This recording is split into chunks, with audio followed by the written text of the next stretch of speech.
ఇక జగన్ పై మంత్రి అనకాని సత్యప్రసాద్ ఘాటు వ్యాఖ్యలు చేశారు. క్రిమినల్స్ సమాజానికి అన్యాయం చేసిన వాళ్లను జగన్ పరామర్శిస్తుంటారని వాపోయారు. సైకో అనే తగ్గట్టుగానే తన పార్టీని తీవ్రవాద సంస్థగా మారుస్తున్నారని అన్నారు. తన పార్టీ నేతల రౌడీజం కారణంగా చనిపోయిన వారికి ఒక్కరిని పరామర్శిస్తున్నారని అన్నారు. అయితే సంఘ విద్రోహ శక్తులుగా ఉన్న తెనాలిలోని గంజాయి బ్యాచ్ని, అదేవిధంగా నాగమల్లేశ్వరరావు కుటుంబాన్ని జగన్ పరామర్శించడానికి వెళ్లారు. కూటమి ప్రభుత్వం రాకముందు నాగమల్లేశ్వరరావు చనిపోతే ఏడాది తర్వాత ఇప్పుడు పరామర్శించడానికి వెళ్లడం శవం రాజకీయం చేయడమే అని చెప్పుకొచ్చారు.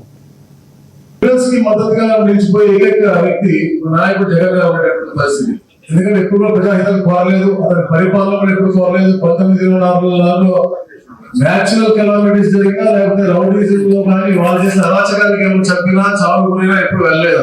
ఈ రోజు క్రిమినల్స్, చరిత్రహీనులు ఎవరైతే సమాజానికి అన్యాయం చేస్తారో వారి యొక్క పరామర్శకు వెళ్తాం. మనం చూసాం తెలంగాణలో గంజాయి బ్యాచ్ వాళ్ళు పరామర్శకు వెళ్ళారు. ఈ రోజు నాగమల్లేశ్వరరావు ఇప్పుడు అడిగిన పేరు దేనికి చనిపోయాడంటే, ఎప్పుడు చనిపోయాడంటే ఈ రోజు శవాల రాజకీయం ఎవరు చేస్తున్నారంటే జూన్ 5వ తారీఖున ఆయన గడ్డి ముందు తాగాడు. ఎందుకు తాగారంటే జూన్ 4th రిజల్ట్ వస్తే డబ్బులు పోయాయి కాబట్టి వాళ్ళ కుటుంబ సభ్యులు చెప్పిన మాట, మీరు చెప్పిన మాట కాదు, మీకు అడిగిన మాట కాదు, వాళ్ళ తమ్ముడు చెప్పిన మాట. వ్యక్తిలో డబ్బులు మొత్తం రోడ్డు మీద పడ్డాడు, అందుకు అతను గడ్డి ముందు తాగాడు.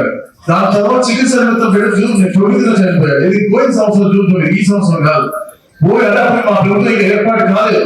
12వ తారీఖు మేము బ్రహ్మశిఖరం చేసాం. మేము ముగ్గురు కూడా గౌరవ ముఖ్యమంత్రి గారు అంటే మా ప్రభుత్వం రాకముందు చనిపోయిన మనిషికి ఈ రోజు మీరు చనిపోయిన కారణం కూడా ఏదో ప్రజాహితం కోసం యుద్ధం కోసం చనిపోయిన మనిషి కాదు. అతను స్వాతంత్రం 5 సంవత్సరాల వాళ్ళ పరిపాలనలో అరాచకాలు చేసి ఆ గ్రామంలో భయప్రాంతం చేసినట్టు వ్యక్తి అతనికి సంవత్సరం ఏదో ఒక లోకల్లో విగ్రహం పెట్టి దాన్ని తీసుకెళ్లి ఈ రోజు కూడా పేద మనిషి అంటే 10 కాలం పరీక్షించాం. మేము మాజీ ముఖ్యమంత్రి గారు చంద్రబాబు నాయుడు గారు నేను ఉన్నాను.